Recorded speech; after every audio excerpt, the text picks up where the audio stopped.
Hello everyone, welcome back to another episode of Technologyglance. Today in this video, I'm going to guide you through how you can add your pronouns on your Instagram. So let's get started. Firstly, open Instagram app in native voice. Then tap on your profile icon if you haven't.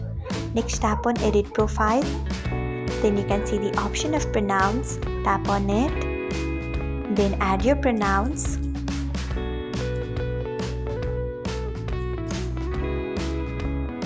After that, you can see the option of tick icon at the top right corner of your screen. Tap on it. Then refresh your Instagram. So this is how you can add pronouns on your Instagram. Thanks for watching. If you found this guide helpful, we would love it if you hit the thumbs up button below.